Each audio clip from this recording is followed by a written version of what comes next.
di sini kita akan menjadi seorang detektif informasi. Mau nggak? Mau nggak? Mau. Jadi selanjutnya kita akan menjadi detektif informasi. Akan bermain game digital untuk membedakan kebenaran informasi. Hidup sehat. Oke, sekarang udah siap pulpennya? Udah siap bukunya? Sudah? Nah, ambil kalimat yang penting dari video yang ditayangkan. Berarti kalian harus fokus. Tidak ada yang bermain game, tidak ada yang asik sendiri. Oke, siap? Perhatikan ya.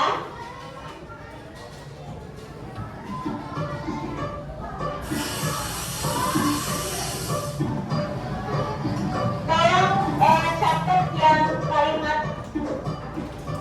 yang penting. Tiap sarapan mie instan ibarat kenikmatan yang gak ada duanya. Mau pakai lauk tambahan atau enggak, mereka tetap indah apa adanya. Bahkan di benua tetangga, pemerintah sana aja udah pernah dituduh terlalu manjain tahanan penjara karena ngasih makannya mie instan. Ya, gara-gara saking enaknya. Tapi kita juga sering dibilangin kalau mereka itu berbahaya. Tapi sebenarnya apa yang bakal terjadi seandainya kita cuma makan mie instan doang tiap hari?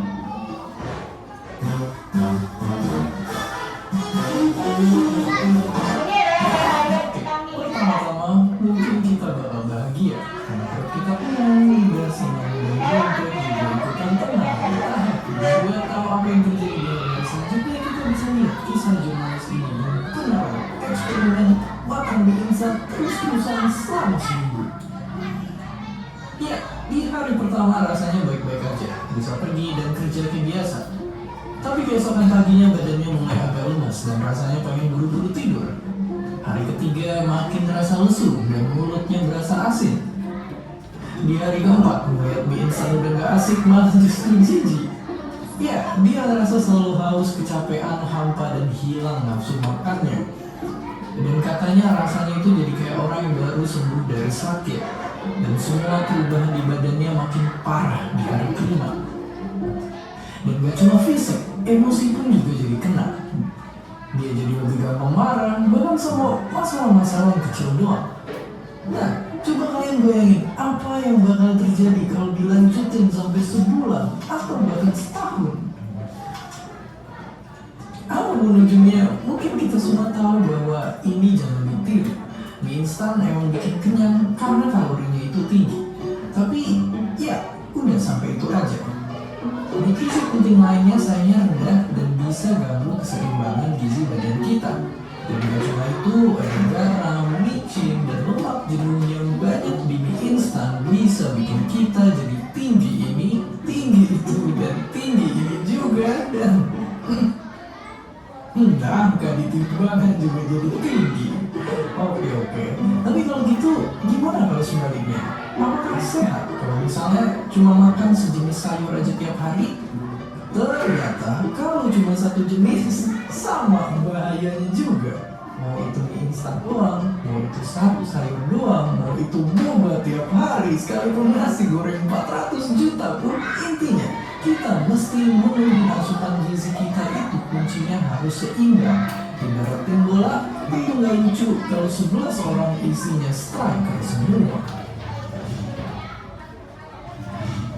Intinya sekarang kita tahu dampak konsumsi mie instan terus-terusan. Makanya kata peneliti dari Harvard ini cukup 2 kali sebulan aja makannya. Bisa juga nambahin sayuran dan lauk biar gizinya juga jadi jauh lebih lengkap. Jadi tenang, kesimpulan video ini bukan berarti kita harus ngomongin stok mie yang ada di rumah kita semuanya. Dan seperti biasa, terima kasih.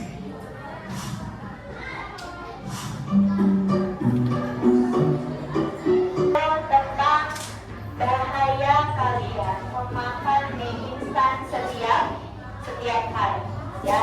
Di dalam video tersebut, apakah ada fakta dan opininya? Ada. Di sini di dalam video tersebut ada kalimat fakta dan opini.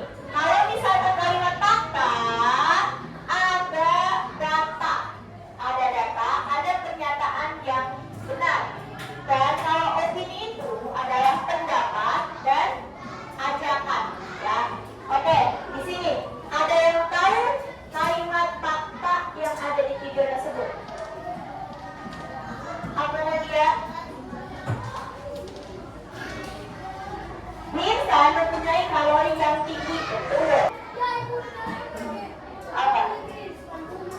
Ya, jangan setiap hari memakan mie instan ya. Makanya tadi apa? Yang pertama, kalorinya tinggi, diabetesnya tinggi, minyaknya juga tinggi. Apa dampak kepada kita? Yang pertama, ngantuk. Yang kedua, lelah. Yang ketiga, gendut, gampang marah, berat badan kalian bertambah ya. Makanya kalian tolong dari sekarang harus hidup sehat. Bapak Presiden kita sudah menyuruh memakan MBG itu dengan takaran gizi yang pas. Oke, di sini ibu akan membagikan kelompok, tapi kelompoknya itu sudah kalian berbangku, oke? Berbangku. Sekarang kita mau bermain games. Semangatnya mana dong? Tepuk semangat!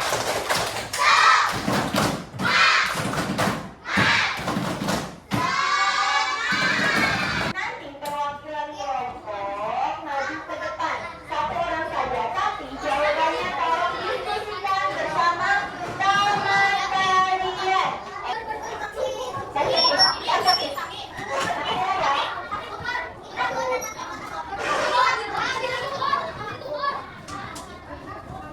Perbaiki datanya nih yang kecil ya.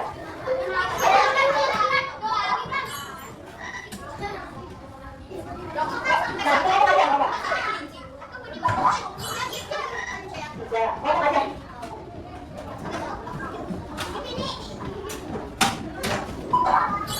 Satu lagi. Oke, kita semua. Lanjut. Ayo. Ya, ngomong. Ini tanda telurnya.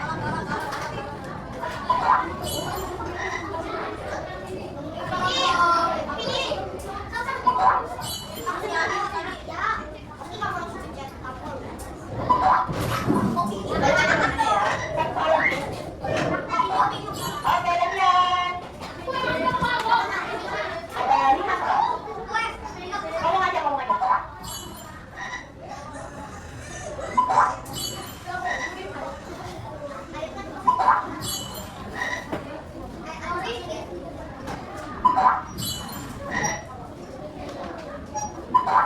Oke, udah semua. Silakan ya. Oke. Ya, kita dari dulu ya. Jangan dulu ya, lebih.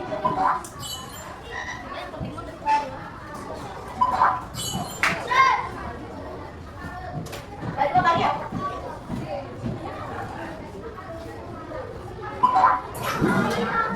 Satu kali lagi. 2 kali lagi. 1 kali lagi.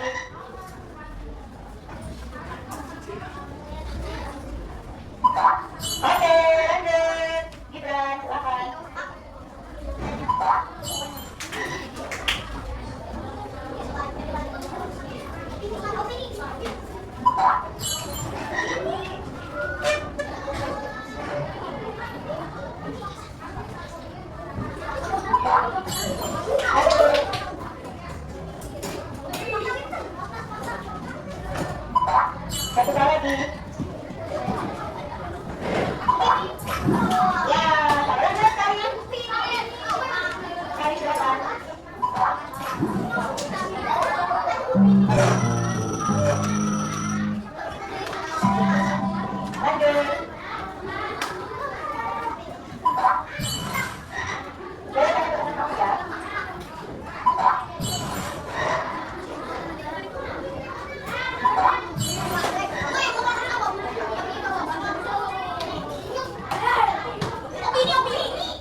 Oke.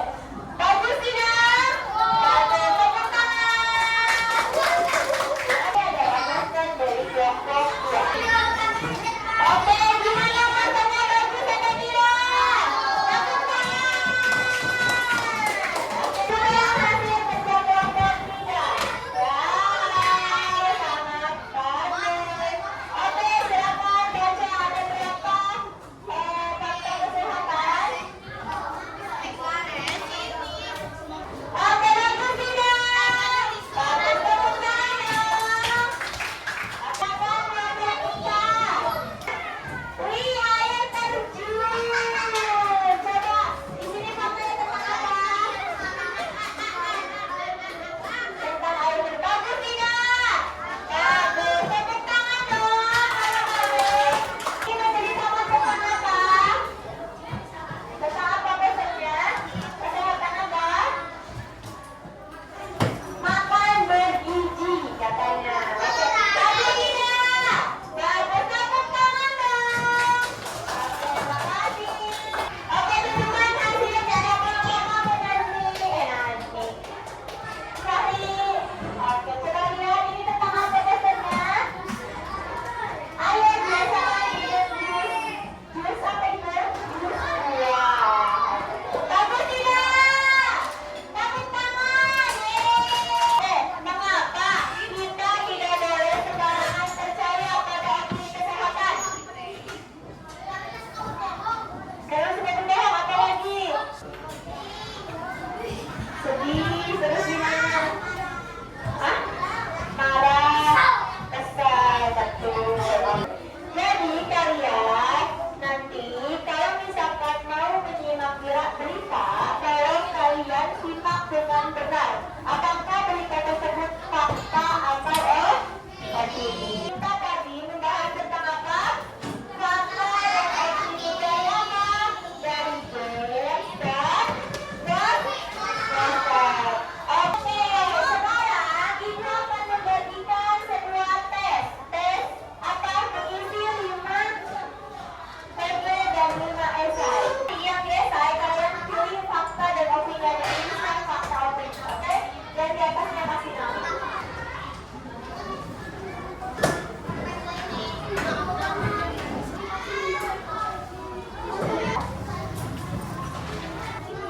Kalian pilih